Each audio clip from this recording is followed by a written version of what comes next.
Okay, great. So hello everyone. I think we have a few people joining the line, and welcome. Today we're going to be covering topics related to machine learning in aerospace and specifically focused on systems health management. So to quickly introduce myself, my name is Ginelle Johnston. I am an industry professional working in aerospace and specifically the maintenance field. And I'm really excited today to introduce you to our main speaker, which is Ashwin Rai. So Ashwin is experienced in research in the aerospace industry, applications of machine learning. He has a PhD from Arizona State, where he's done some interesting work when it comes to composite and nanomaterials, and looking how this could drive health monitoring in aircrafts. He's also worked with the big players in our industry, such as Boeing, Northrop Grumman, Raytheon, and contribute to quite a few different items as a data scientist. So I'd like you to join me in welcoming Ashwin, and he's going to take us through some really interesting material on applications of machine learning in aerospace. Thanks so much, Janelle. Really appreciate the introduction. Thanks for joining my talk today. And I'm really excited for this talk, mainly because we don't get to really talk about the application side of things at ACE. And so this talk is going to be somewhat different from the other talks at ACE, which mostly focuses on core machine learning and machine learning methods. So here we will be talking more about machine learning for specifically for aerospace systems health management. So we'll spend a lot of time motivating the need for it. So it might be more of an engineering talk than a machine learning talk. But that's one of the reasons why I'm so excited that we have Ginelle facilitating this talk, since she's an actual industry professional working for Airbus in the maintenance engineering side of things. So she's definitely going to give me some credibility during this talk. So let's start. So my talk today, it's basically outlined as follows. I'll start with the motivation, and we're going to spend some time motivating the need for machine learning and advanced analytics in the side of systems health management for aerospace systems. And we'll talk a little bit about the challenges. There are many challenges associated with implementing such systems. We'll quickly cover the state of the art, mostly for diagnostics, and I'll talk about what is diagnostics in the context of systems health management, and very quickly touch upon prognostics as well. I'll summarize the talk, and then we can probably go to the discussions. So really, most of what I'll be talking today is motivated by the International Air Transportation Association study that says that air traffic and air travelers will double by 2035. Probably that's sort of changed due to the COVID situation, but I'm pretty sure it still holds very true, maybe 2037 now. But for airline fleet operators, this means a couple of things to make sure they're ready to deal with this challenge. One aspect is optimizing planning and forecasting, meeting their safety requirements, improving operational efficiency, and complying with the regulations. I'll mostly be focusing on point 2 and 3 since they're related to an increase in safety-related issues. Mainly because any increase in safety-related issues cannot be completely managed by current aviation safety infrastructure. The current infrastructure relies so heavily on manual operations, manual and labor-heavy inspections, and communication between pilots and air traffic controllers that we really do need a whole infrastructural pivot. So there is a need for automated and proactive safety management techniques in this field of aviation safety. And it's not really just a technical need. There are strong motivations from a business perspective as well to automate the safety and maintenance aspects of airline fleets.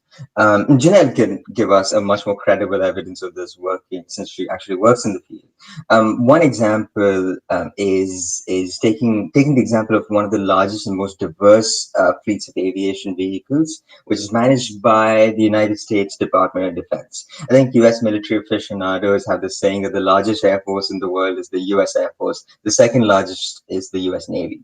So the DoD spends about $40 billion on maintenance in a year, and agree that there is a savings potential of about 50% of that cost. In fact, the automated maintenance management market in the US alone is said to be worth about $35 billion.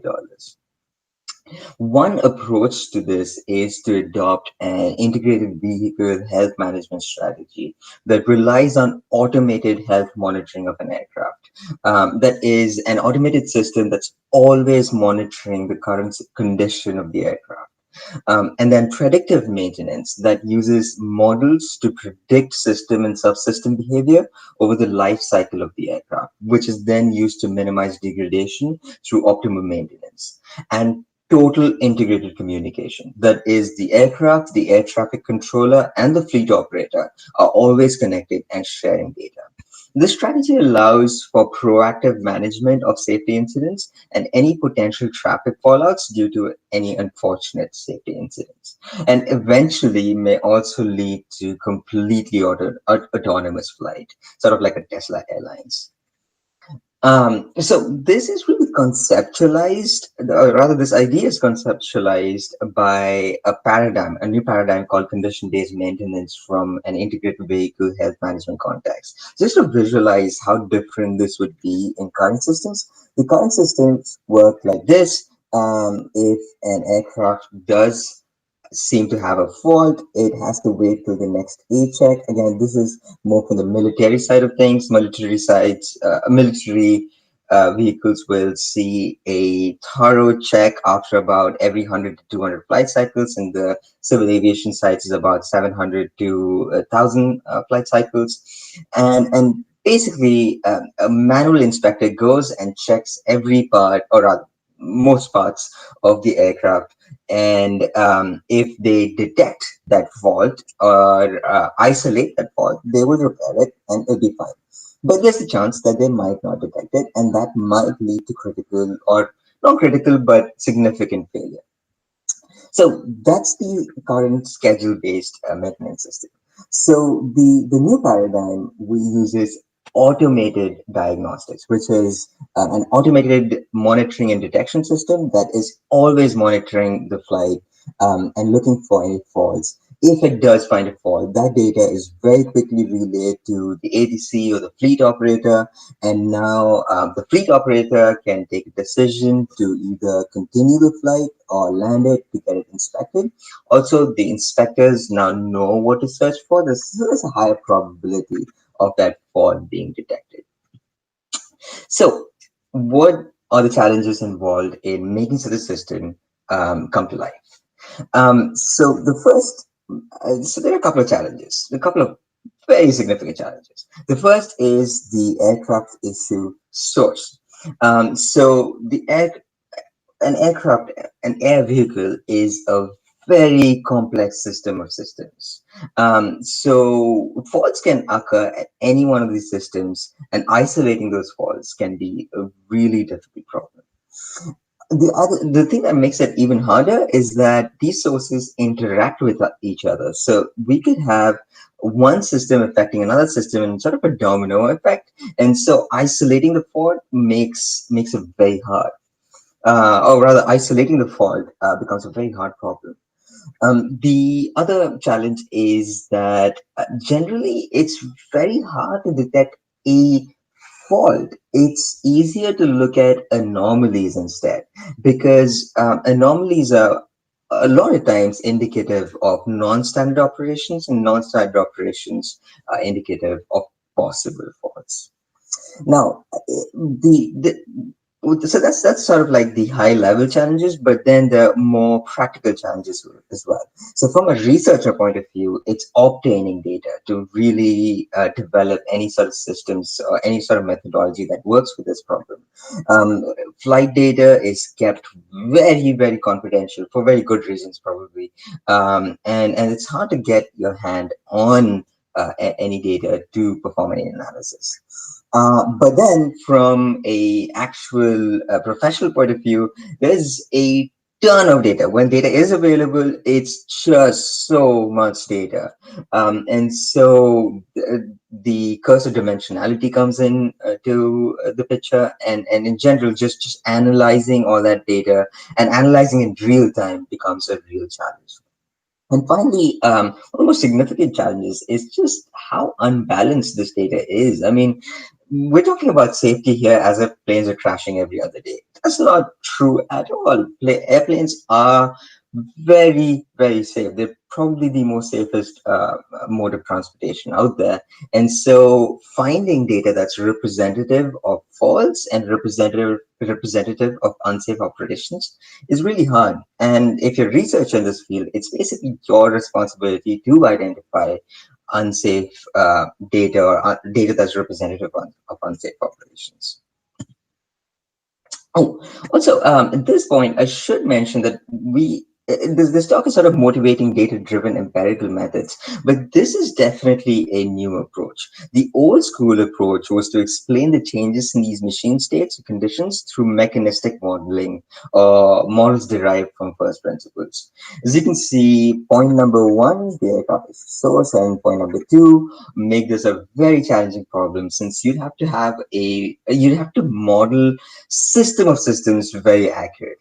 And that is prohibitively expensive and can only be justified for probably the most critical systems.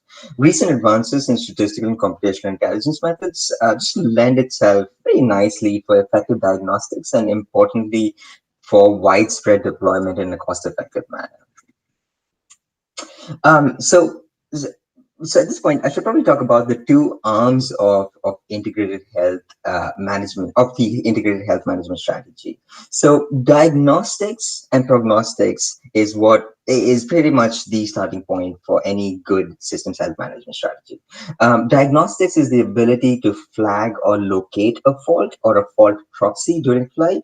And this is used to maybe inform the pilot about departures from safe operations or to inform the maintenance teams so they make a record to inspect certain subsystems. This is mostly a novelty detection and anomaly detection or outlier detection problem. So now prognostics is when we predict system performance or system degradation over time, automatically accounting for any changes to the health status of the system. So this is a very hard problem because first of all, we're predicting the performance of a complex system.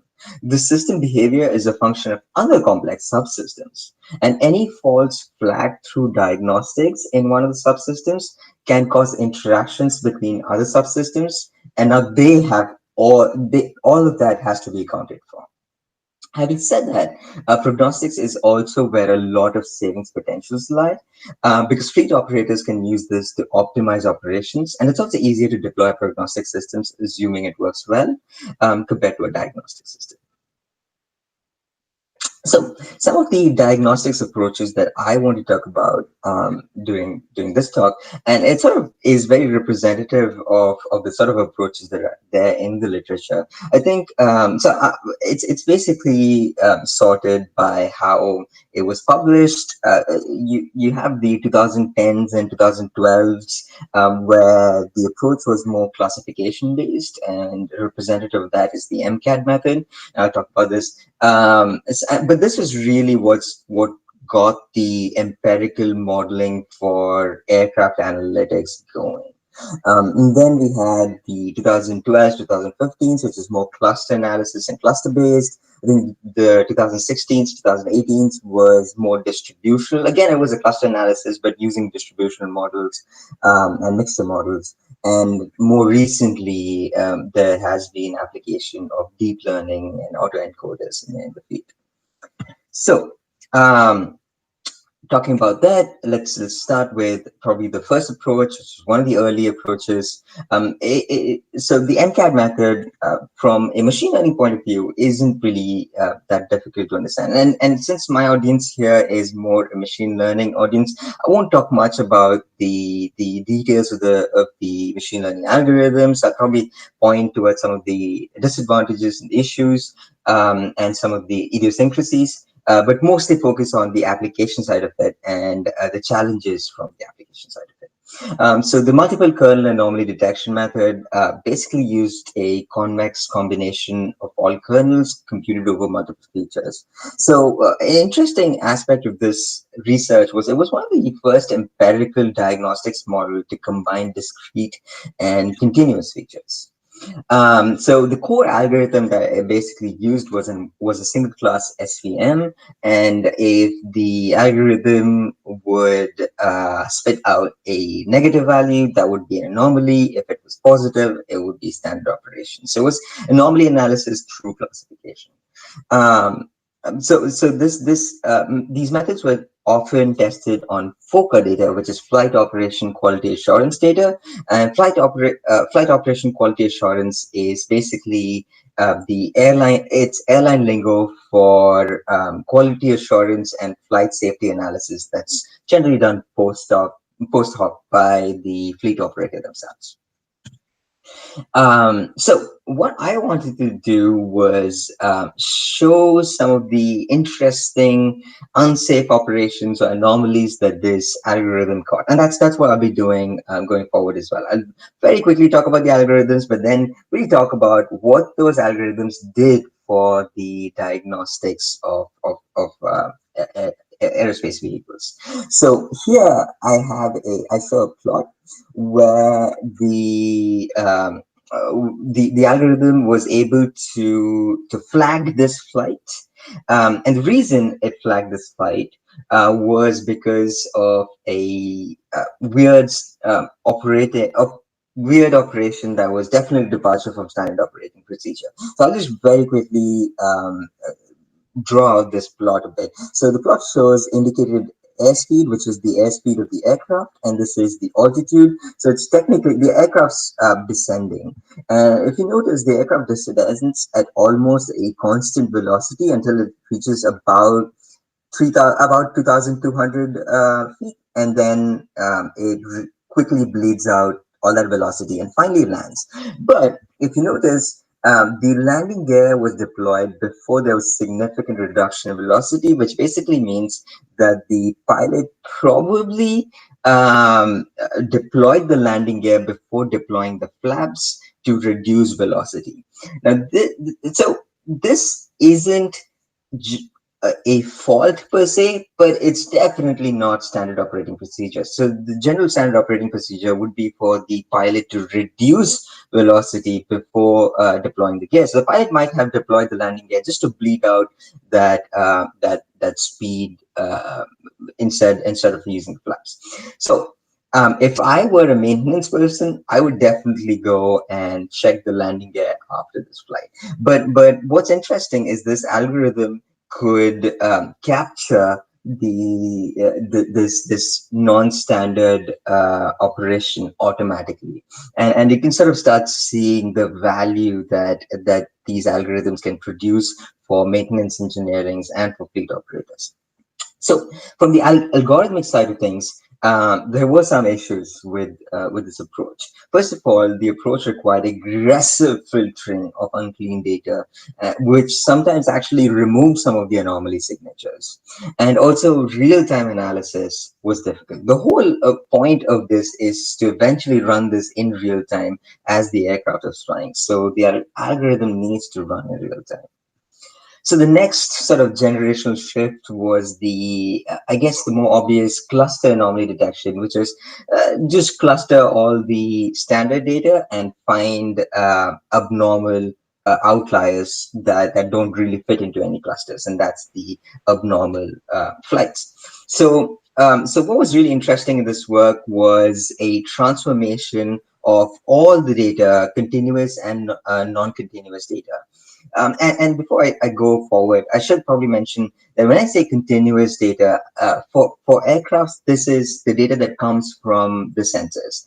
Um, a couple of examples of continuous data would be maybe the altitude, the velocity, the engine RPM, and so on. But there's also a lot of discrete sensor signals as well. For example, flaps. The flaps go from 15 degrees to 30 degrees to 45 degrees and so on. So this isn't continuous data, but it is, from an engineering perspective, a very important piece of information. So this. Ashwin, Yeah. sorry, just a moment. Before we go too much deeper into the cluster anomaly, we have a question about the multiple kernel anomaly detection.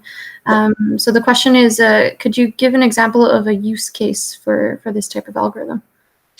Yeah, absolutely. So this was actually used. So this was a couple of use cases, and probably the slide sort of shows one such use case. But the use case for it is diagnostics. So the idea is that the SVM algorithm is looking at every feature and finding outliers in during flight. So the specific use case that this was that this algorithm was developed for was for aircraft diagnostics. So as the aircraft is flying, this algorithm is running in the background, finding any departures from standard operation. And really, all the other algorithms that I'm talking about, they were all built for the same use case, for aircraft diagnostics. And this one, if I'm correct me if I'm wrong here, is focused more on how the aircraft is moving. So you're reading things like airspeed, altitude, these behaviors, as opposed to some of the other ones we're going to see later, which is more about the performance of components. Yeah, exactly. And I think Ginelle, you answered the question. Yep. Right now, the data that is being ingested and all these algorithms, they use the same data. It's basically all the onboard sensor data for the that's coming in from the aircraft sensors. So again, some of the examples of that is the current velocity, current altitude, engine data, engine temperature, hydraulic pressures, and in the various components and so on. But it also includes discrete data such as the current landing gear, if the landing gear is deployed or not, the current flap degree, and certain such cases. Yeah. Ginelle, can I continue? Yeah, I think that answered the question. Thanks so much. All right. So yeah, exactly. So the cluster analysis, or rather cluster anomaly detection approach, brought in another new breakthrough, which is combining all the features, discrete and continuous, in a single set of high dimensional vectors that were also synchronized perfectly. So it didn't matter if you were analyzing flights at a certain flight phase, which is, if it didn't matter if you were analyzing it at taxi or cruise or ascend or descend. And it also didn't matter if you were looking at long haul flights or short haul flights. And the algorithm was also tested on FDR data, which is the flight data recorder, which is, I think, it's generally called the black box data. So really pure data. So the core algorithm that was used and was probably the most popular was the DB-scan algorithm. And just to show another example of what this algorithm was able to capture. So this is another non-standard flight. So these plots show, and I'll talk about the plots in a little bit more detail, but it shows a flight that demonstrated excessive airspeed on approach, which can result in a rushed and unstable approach. The rushed and unstable approach has been identified as one of the contributory factors in controlled flight into terrain, which is basically just crashing into the ground. Not as bad as that, but uncomfortable landing, since it leaves insufficient time for the flight crew to plan, prepare, and execute a safe approach. So just going through the plots, if you notice, this plot shows how the aircraft descended, and that looks nice. The color, the deep blue color is just, it just shows confidence intervals of standard flights, and so the altitude pattern actually looks fine. But if you notice the airspeed was pretty high till even up to the point that the aircraft was about 4 nautical miles away from landing. And if you notice the vertical speed, it was descending very fast, even up to 4 nautical miles, even 4 nautical miles from landing. And if you see, the standard operating procedure should be about that. And so the pilot had to very quickly increase engine speed and probably pull up on the yoke and reduce that speed to make the landing a little smoother. But again, what was really interesting here is that the algorithm was able to capture this non-standard flight automatically. And what's even more interesting is that all of these systems in itself, if you were to look at these systems in an isolated manner, all of them are within their performance thresholds. And this is really important to understand. All of these systems already have threshold exceedance measurement systems that give you warning when any of these single systems go past what they're designed for. But if you notice, all of these systems are within their thresholds, yet it still leads to a unsafe flight. So that's where you start seeing the value of these algorithms. They can capture such non-standard flights. So if this algorithm was deployed on the aircraft through some sort of magic hardware, it would have showed that the pilot was doing something wrong right here, 5 nautical miles away from the runway, and then the pilot could have taken quick measures to make sure that the aircraft was back in within its safe operating within the safe operating paths. So some issues in this algorithm was that it couldn't capture anomalies in discrete parameters, as well as the MCAT and older systems. And the cluster tuning requires in-depth engineering knowledge, and again, real-time analysis was difficult. So the next generational approach was the mixture models, which was basically representing each feature within a system-wide multivariate Gaussian distribution that also automatically accounts for feature correlations to the covariance matrix. So probability of an event belonging to the system distribution at each instant is then the similarity between that event and the trained model of the system distribution. So generally we use the log transform of the probability to avoid artificial asymptotes. And the method is fast, easy to explain, and train.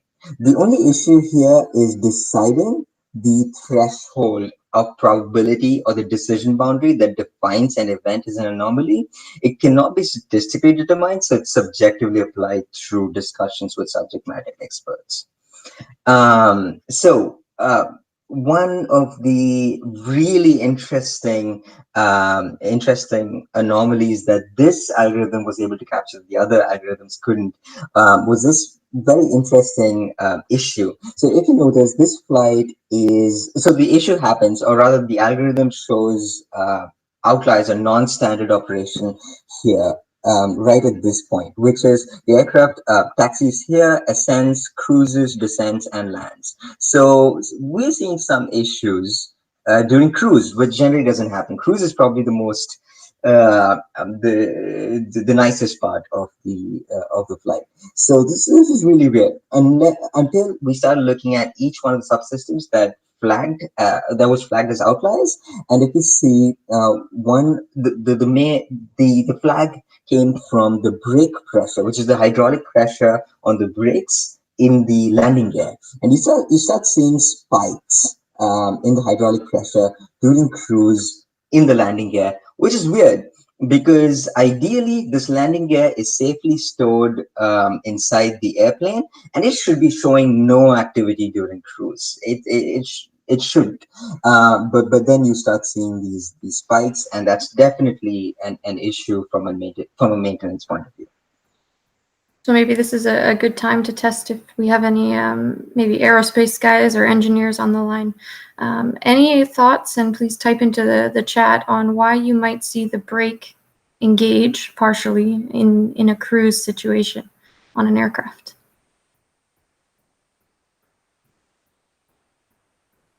I'm not seeing anyone on the chat.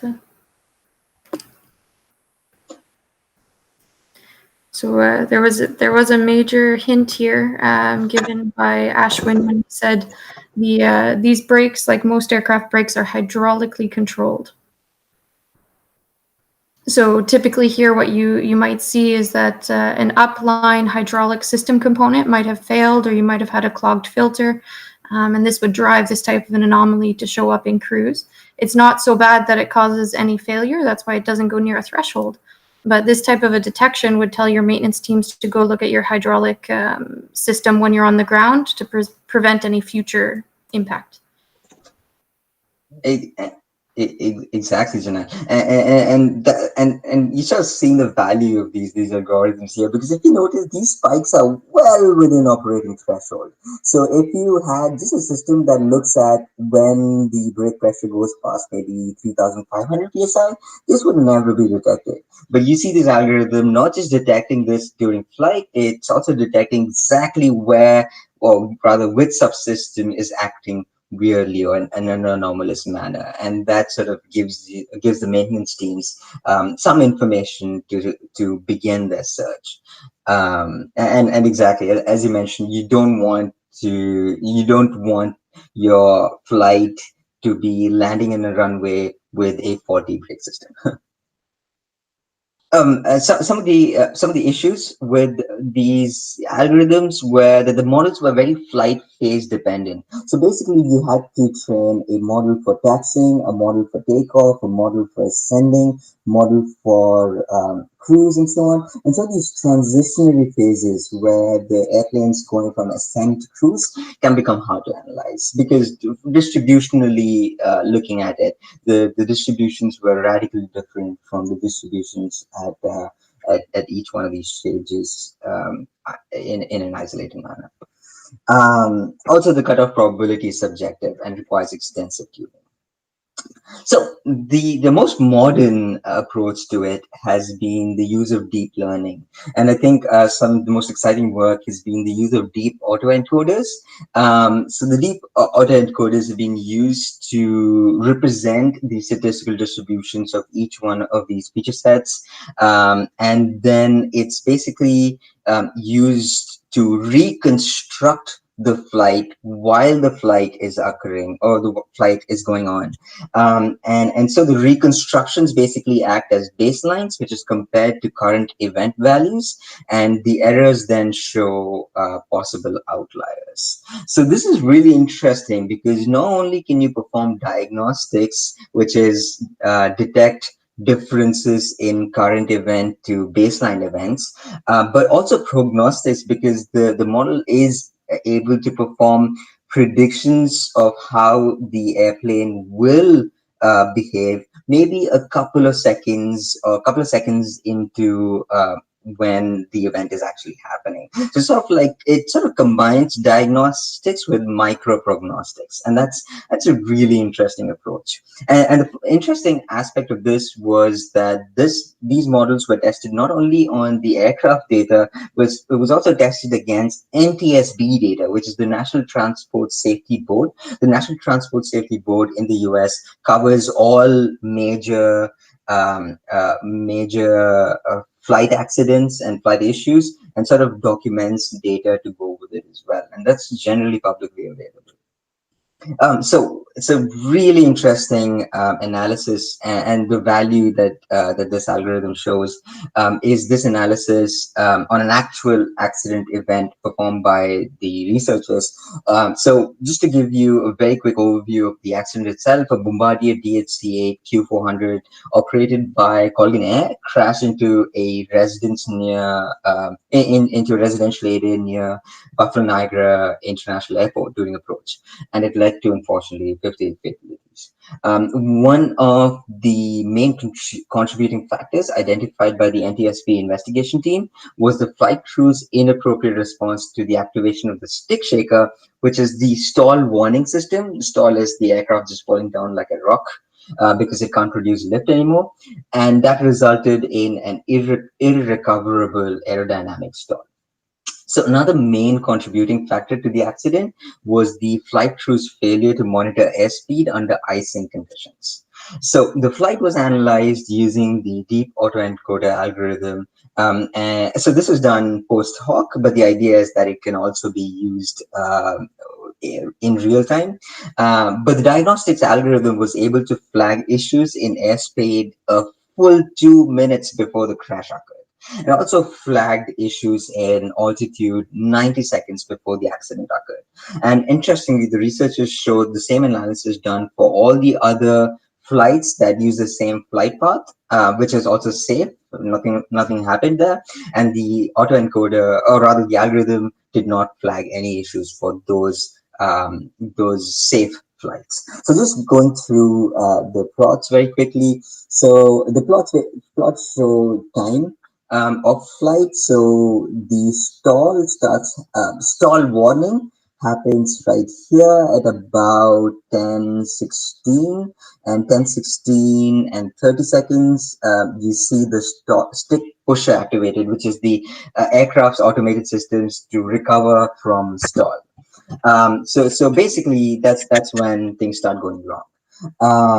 So if you notice, this is the altitude plot, and the red spots there. That's when the algorithm started flagging unsafe operations. So the algorithm was able to detect unsafe operations about 90 seconds 90 seconds before the actual warning happened in altitude. But what's even more interesting is the indicated airspeed.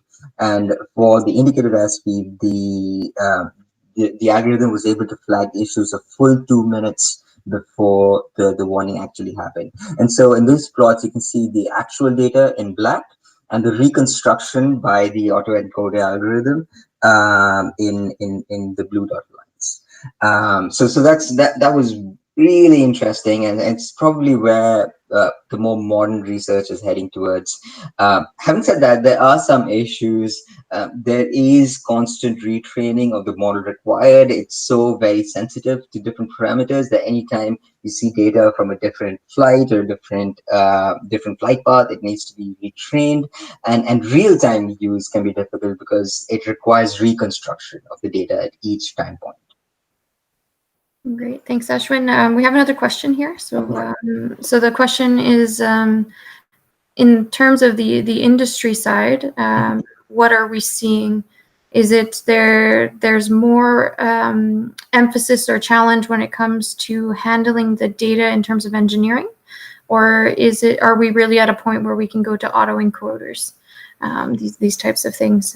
So if you want to take a stab at it, and I'm happy to give my position as well. Yeah, I think in this case, I think this is why I'm so excited to have you as a facilitator, because you can definitely give the industry perspective of it. From a research side of things, the data that we receive is generally cleaned and sanitized by either the fleet operator or through agencies such as NASA that wants to encourage data. But I know I've heard from a lot of industry professionals that the question that you brought up is one of the primary challenges associated with actual deployment. But Ginelle, if you'd like to give us your perspective. Sure, I'll give a quick couple comments, but you are correct, and I think we're going to get into this a bit later when we come back to this idea of diagnostic versus prognostic, because the engineering side is really where you feed that diagnostic piece. It's about looking at, from a technical point of view,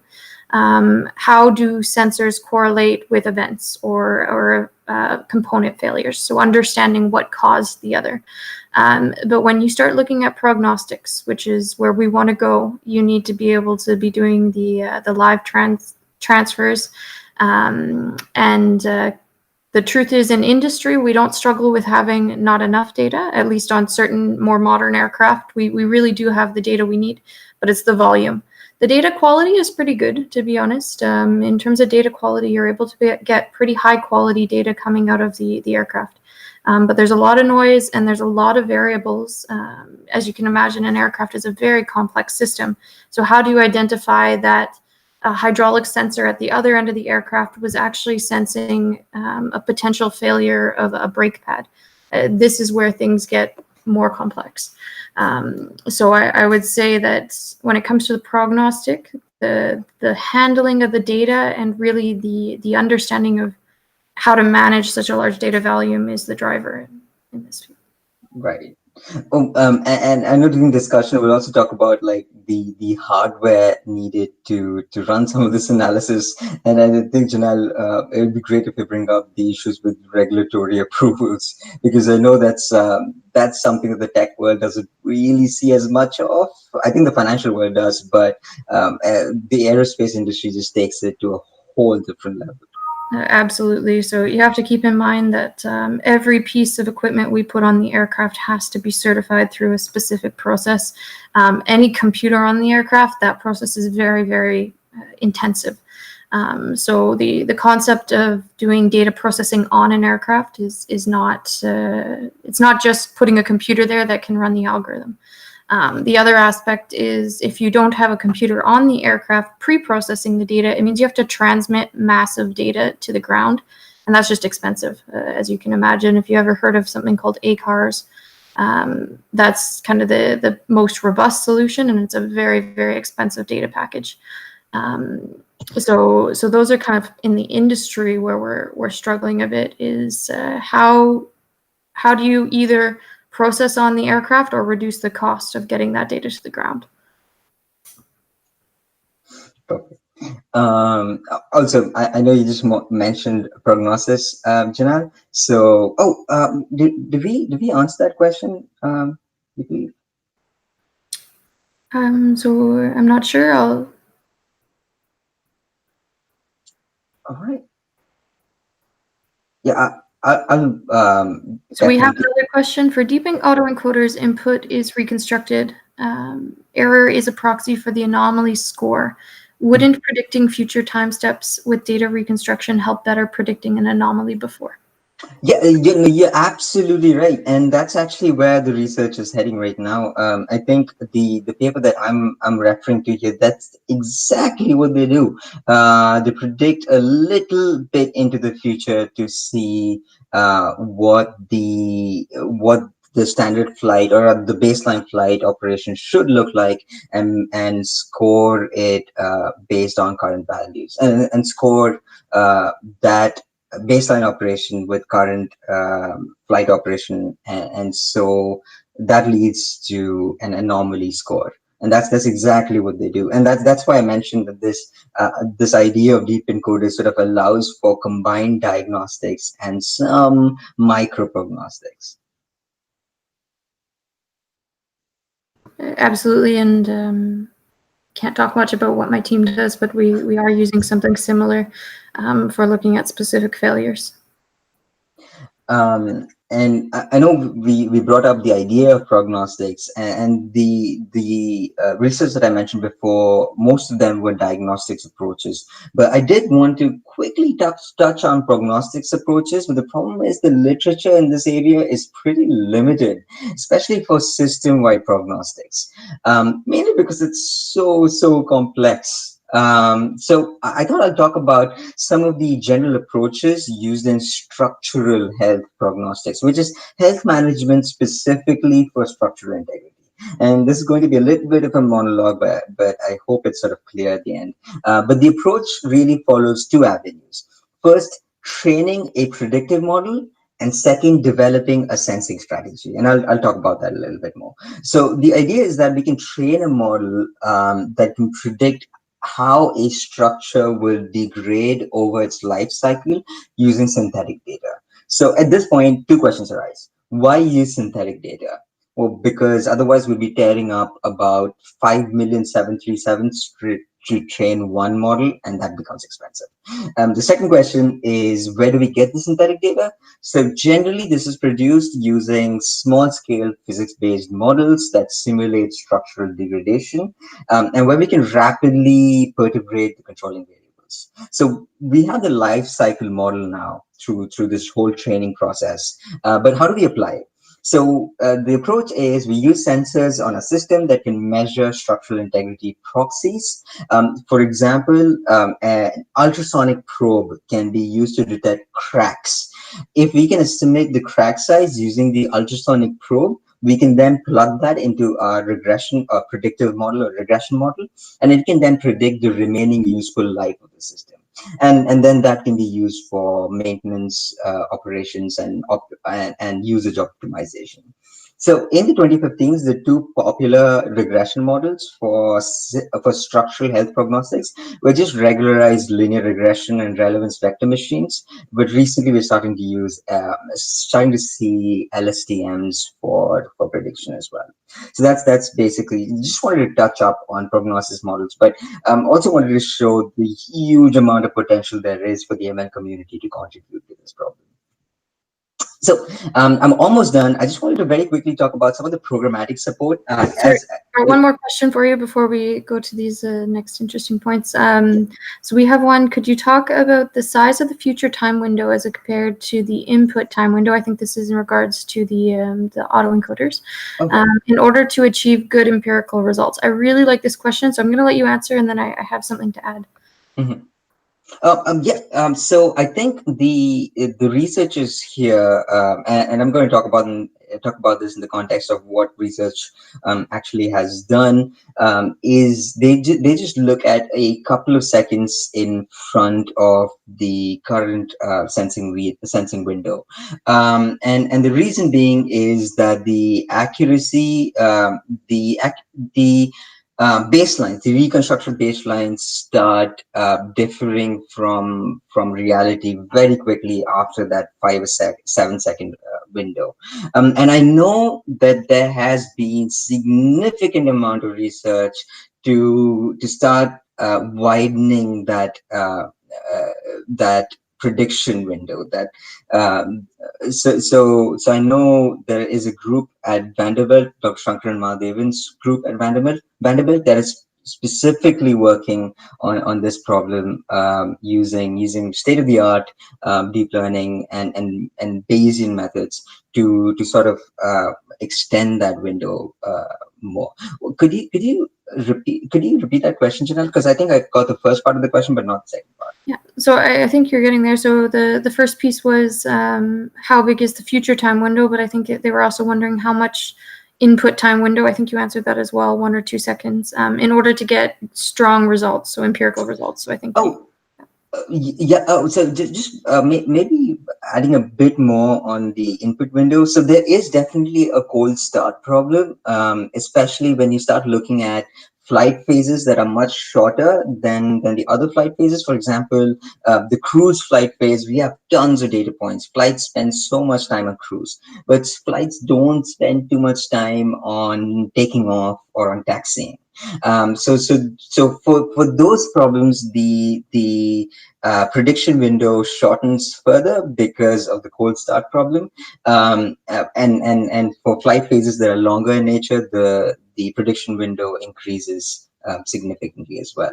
And again, this also ties into the insight that I presented a little before.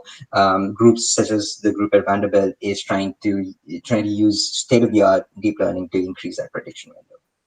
And what I really like about this question is it also brings a really important topic that we talked a bit about, Ashwin and I, that what does industry need is the other question, right? So in terms of the research, how far you're getting, but what industry really needs is to be able to project a few days in advance. And that's where this is getting complex, because what you want is to be able to, you take off, you're flying, you have something happen in flight, you land, you download your data and you see, okay, something happened. Well, I'm not going to have a maintenance personnel available until tomorrow night. So I want, I want to have 2-3 days advanced warning that this component is going to fail. So I can go to that maintenance guy, have him fix the part, and then bring the aircraft back knowing that it's 100% functioning. So it's interesting because you see we definitely are working on different time scales. It's a huge step that we're getting there. A few seconds is great, but we have a long way to go to be doing what the industry is driving for in terms of predictive. Exactly, and this is what really complicates the prognostics problem, because any model that starts predicting maybe just even a couple of minutes away from the current time event becomes widely inaccurate. And that's why I was talking about specifically for structural health prognostics, because that's a little easier problem to solve, mainly because you're concentrating on a single system, which is the structure. Still a very complicated problem, but a little better than prognosing the whole aircraft in its entirety. So I'm almost done. Just very quickly, I'm just going to talk about some of the infrastructural support that's coming in to help integrate ML into aviation, into the aviation industry. And that's one of the reasons, is because when we're talking about it, we sort of saw how ML is just one tiny aspect of the diagnostics paradigm.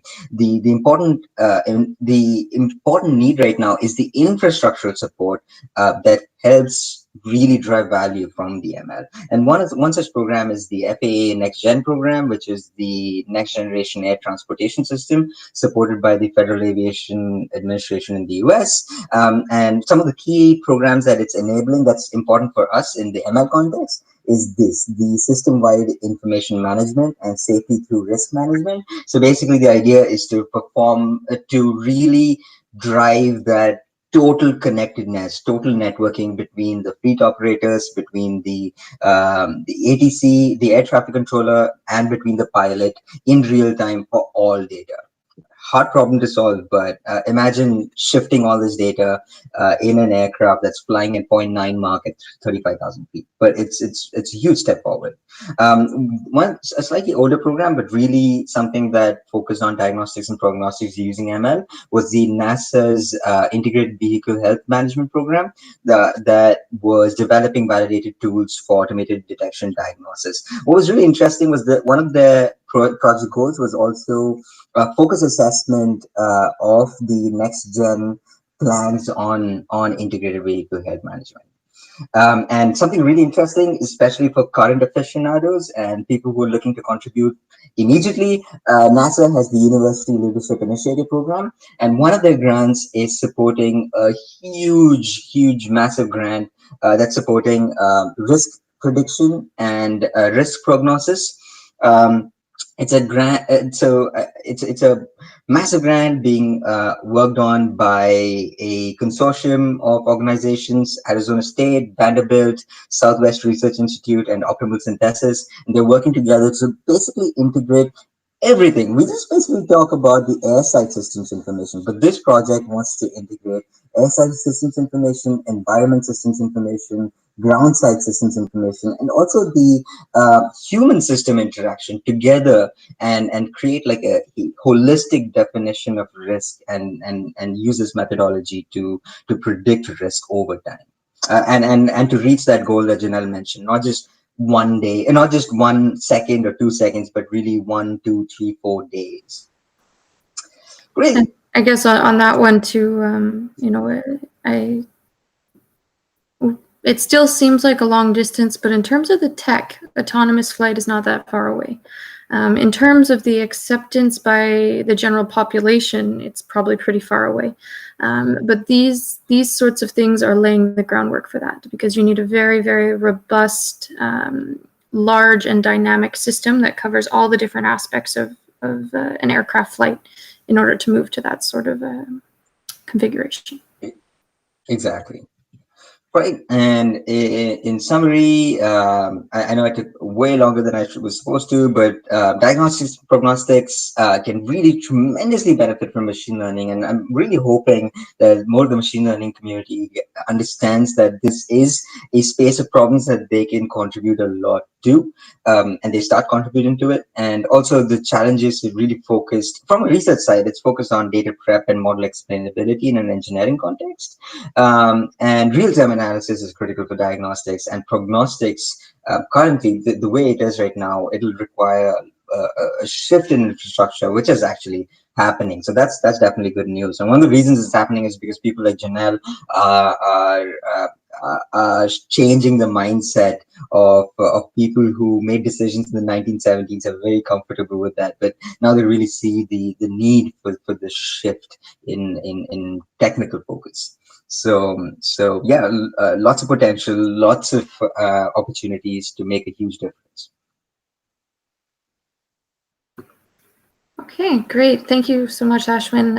I hope people enjoyed the dialogue. We have a few more minutes, so if anyone has questions, please enter them in the chat. I'm watching them. Otherwise, I have a few questions. I'm going to start with Ashwin and a few comments. So please ask as you come up with them. So I like slide 6, and so this one is pretty interesting, I think, to think about. And I'd like to get people in the mindset of if you were an airline or if you were a traveler. So what does diagnostic or prognostic algorithms bring to you showing up at the airport, waiting to get on your plane? That's my first question. And that's a really important question. It's like, how does this benefit me?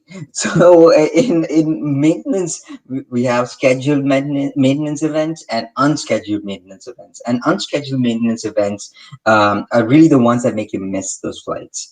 As an air traveler, now, due to these diagnostic systems out there, you have less of these unscheduled events. It's being captured before any issues occur, and it's being repaired or replaced before any real issues occur. So this means more scheduled flights and more predictability. So this approach not only allows for better handling of safety events, also benefits operational events, such as landing, takeoff, taxiing, and so on. So for the fleet operator, since they can now predict system degradation, they can now schedule replacements or repairs at the optimum point of failure. This also reduces downtime for these aircrafts, which is taking the aircrafts out of service, which no fleet operator likes to do. So you massively decrease. So along with those advantages, you also massively decrease the labor-intensive process of manual inspection, which is increased tenfolds when the when the inspector doesn't even know what they're looking for. So lots of avenues to save costs on the maintenance side of things, but from an actual air traveler, much more predictability with flights. Perfect. Yes, exactly. And the only thing I would add, because that's a perfect answer, is if anyone's interested, I encourage you to look up how much it costs an airline to take a short delay. You will be surprised at the amount of money that is lost by a 20-minute delay. And that's the power here. It's more money in the pocket of the airlines, which don't have big margins, especially today, really small margins today, as well as happier passengers and better operations in general. Exactly. And I know we're talking about it in a civil aviation context, but also from the military aviation context, you have airplanes that can keep flying out, and they can make sure that airplanes come in and go out as quickly as possible, which is absolutely critical in a war-like situation. So the reason I'm saying this is, until now, I think one of the biggest funders or the funding agencies that are really interested in this technology and funding research into this technology continues to be the United States Navy and the United States Air Force and the United States Army. That's great. If we go to slide 7, I think, so this one is also interesting for me to just add some context from the industry perspective. We already talked a bit about the data side on the industry side. So number 4 doesn't really apply in industry, especially on new age aircraft. We have way too much data. The problem is figuring out what is valuable data and managing it. So I can tell you the size of storage we require is massive. As you can imagine. So we talked a bit about this already, but it's just interesting because the difficulties in academia versus industry are a bit different, right, when it comes to this one. Yep, exactly. And I think So there are a couple of aspects for this. Like, yeah, exactly. From the research point of view, it's obtaining all that rich data and all those rich data sources is hard, and it's hard for a good reason because there's the safety related issues, the privacy related issues for pilots, and so on. But yeah, from an engineering context, what does it mean to have all this data and use a diagnostics algorithm? First of all, it means that we need hardware to perform any analysis. So there's two options for it: either have onboard hardware, which again we talked about, this regulatory authorities would be they'd be frowning pretty hard at that for their own reasons. And so onboard hardware is difficult. So what's the next avenue? Shifting all that data to the ground so that analysis can be done in sort of a Google pathway or Google method. All the backend analysis happens on a server and gets pushed back to the end user. But that's hard to do as well because your airplane's traveling at point 0.9 Mach at 35,000 feet. So we need, and as you mentioned, even the state of the art hardware for that is very expensive, almost prohibitively expensive. So new programs such as the next gen program by the FAA is helping with that, creating infrastructure support for shifting data and supporting research to make that communication much more efficient than the current state of the art. There's also a lot of interest in developing efficient machine learning algorithms that can extract high signal to noise data for diagnostics applications, and also the ever present issue of networking. Uh, networking problems as well. Basically, you have data that's being shared between the ADC, between the fleet operator and the aircraft, all of whom have different end goals in mind. So basically, sort of syncing the needs and making sure that everyone's goals are achieved is not really a easy problem to solve. So yeah. Definitely. So I think we're just about out of time. There's one more question. So is there any research on recommendation of a solution based on the type of issue? Sending a message to the pilot, such as like switch off the engine or stay up in the air, these types of things. So from my side, this is definitely exists. It's a standard architecture. But what Ashwin sort of mentioned earlier is a lot of this is based on these thresholds. So if you exceed certain thresholds, then you need to do something. What we currently are struggling, so we're pretty good at diagnosing an issue when it appears or has certain risk factors. So the more risky things have a lower threshold, so we see them much more often. What I guess the industry is lending towards is trying to look at things that are not necessarily a safety issue, but an economic one. So how can we improve the economics of flight as opposed to the safety now? Because we do have those thresholds in place. And even if we can monitor them more close, the chances of regulators letting us change the thresholds is more difficult. I don't know if Ashwin, you have any comments? Oh no, I think I completely agree with that, and it's actually interesting for me to hear the industry side of things as well, because in academia we sort of get closeted within our little lab setting and imagine an ideal scenario. But this is an amazing conversation. So with that, I guess it's about time we should wrap up. So I want to thank Ashwin. I personally found this super interesting.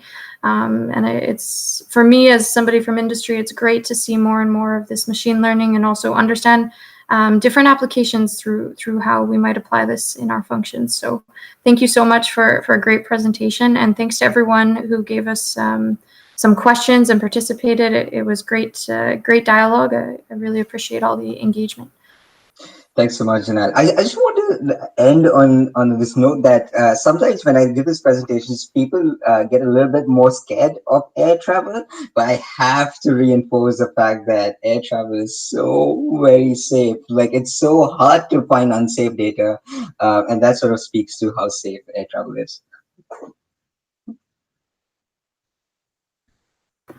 Okay, so I